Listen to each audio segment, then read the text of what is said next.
But it just, you get a sense that this is a different group you're working with. And that first scrimmage when you came in here and you were wondering what was. Yeah, no doubt. You know, just having the time over the summer to really work on fundamentals and slow down and get the fundamentals down and the scheme and not being so pressed as you are in spring ball because you're 15 days and, you know, you're 15 days, but you're working 3 different install days the whole time, so you don't get a whole lot of time to spend on any of that stuff. But I feel much better about my group up front, feel much better about their togetherness, and they're a really fun group to coach. They really like each other. They're going to play hard for each other. We're really talented in a couple spots. I just got to fill in those other spots. I think it's there. It's just one of those things where we got to keep pushing. And I got to see what we're going to do in adverse situations. You know, O-line, you're only as good as your worst player. You know, and I tell my guys all the time, it ain't about how your great plays. It's about your bad plays not being terrible. Because if you can go out there and you can be good, and then your bad plays be just then you're going to have a successful group. Well, that's what we're working on, is keeping our bad plays from being 5-yard losses and sacks and sack fumbles and things like that. When you've got 2 really good guys, do you like to have them together, or do you want them spread out, or how does that? What's your philosophy? Well, you want the ability to do both, and that's the good thing about both those guys is McKivitz played a bunch of right, and Sills has played a bunch of left. So if we want to move them around, we can move them around for short yardage situations and stuff like that. So, but you don't always want them right there beside each other. They have different strengths. You know what I mean? They have different strengths. I mean, Mike Brown at the left guard is much as good a run blocker as Sills is. So, you know, there's no reason to bump him around too much. You know, as long as he continues to get himself in shape and learn the offense. So I was going to ask you, can Brown play 50 or 60 plays yet? Yeah, you know, that's we got to develop a guy behind him that can come in and help him, because I don't.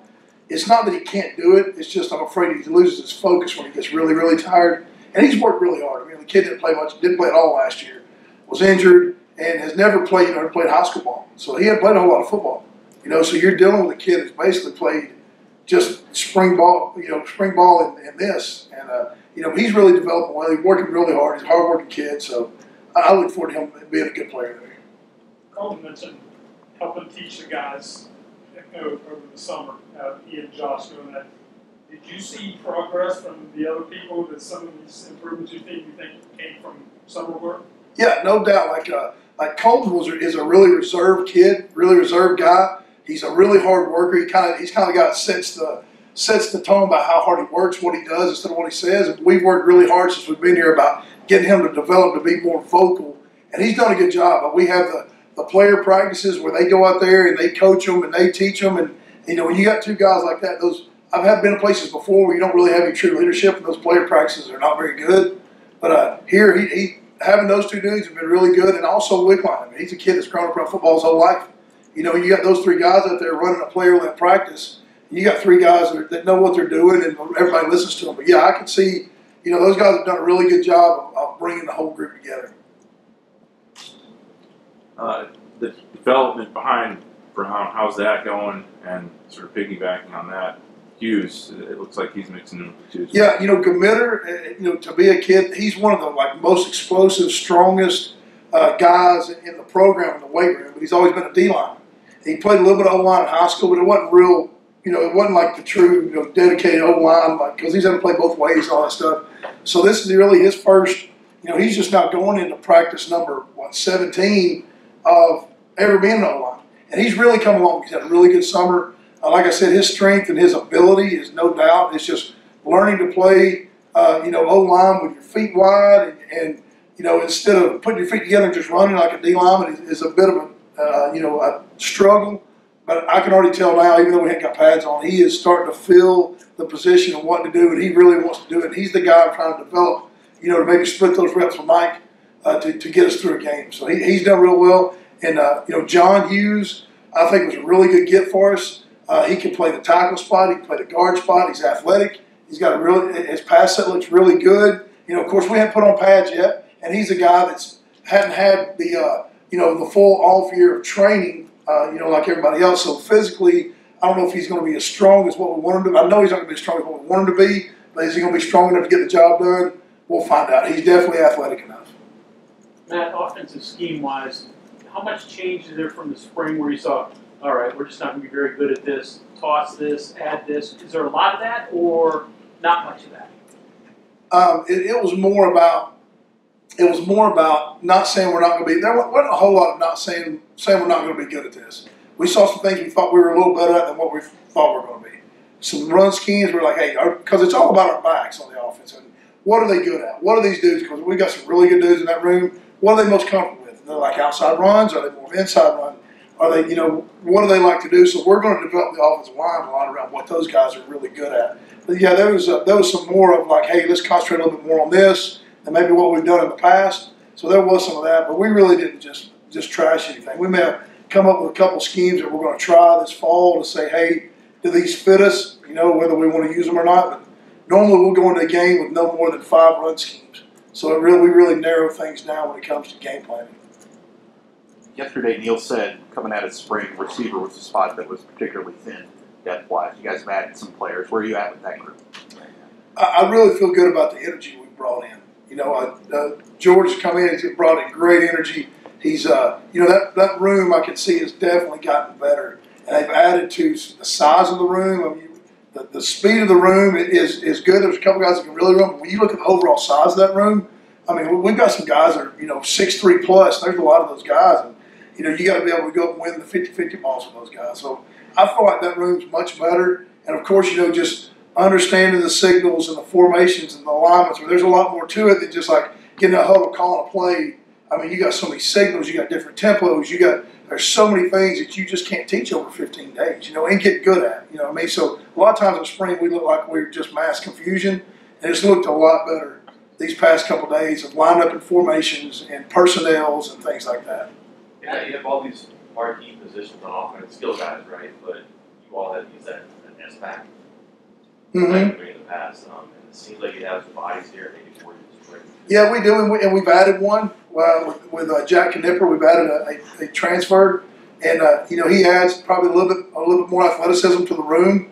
And that room, that position is like that. Third and short, fourth and short. When you got to have it, that guy that you slip out of the backfield in key situations. When goal line, when nobody thinks you have thrown it to him all year, and all of a sudden he wins a big game for you. That's what that room's all about. And it's really like an extension of the offensive line.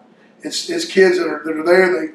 They're physical and they do everything right, and they do everything right in the weight room, do everything right in the classroom, and they're just dependable people. So looking forward to that room progressing with the guys we got in there, plus that addition. When you go back a little bit and expound upon the idea of an offensive lineman is not the best play, but that's important with the worst play, and how do you get that across the kids? I just talked to him about being consistent. Being a great O-lineman is about really being an excellent O-lineman is about mundane. It's just boring. You look at some of the greatest O-linemen that play, it's boring because they just always take the same steps, same footwork, same pad level, everything's the same. And that's what, if I talk to my guys all the time, it's not about how good your grade is or how great your grade is. It's about how bad is your worst going to be below par. If your worst is not that bad and your good's not great, you can still be a consistent O-lineman in this league. So that's what I just preach to them about. Hey, if you have a bad day, make sure it's not a terrible day. If you have a bad play, make sure it's not a terrible play.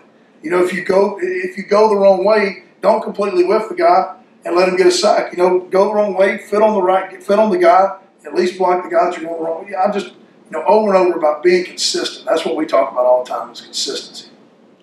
Matt, we saw some tempo today. How many different tempo speeds do you guys run? Yeah.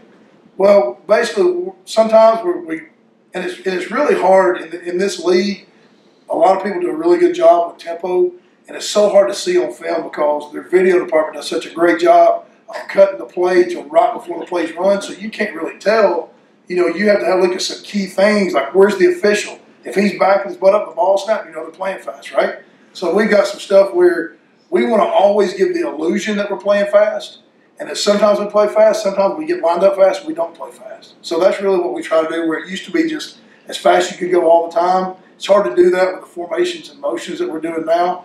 We're still trying to give the illusion like, hey, we could snap it fast on you. And most defensive coaches, if you got the ability to snap it fast, they're going to get lined up fast. It's still guys in shorts, but Sean Ryan looks like a playmaker. How much are you crossing your fingers you'll be able to use? you're right. I saw the same thing you did, but until we hear from the news, I'm just going to, hope and wish. Anybody change their bodies? I know they talked about Bryce Wheaton being a guy. Is there anybody else that's caught your eye? Bryson Mays has done a really good job from the spring. I think his bench went up like 40 pounds or something like that. He was always a really athletic kid. He just didn't have the pure strength up top. But I think it's going to be interesting to see what he does when we come out with pads on. I think Colton McKivitz has really changed his body. He's a lot thicker than he was. He's a lot stronger. I mean, the best decision he made was, right after Coach Brown got the job, he decided he was going to stay here. That's the best decision he's made.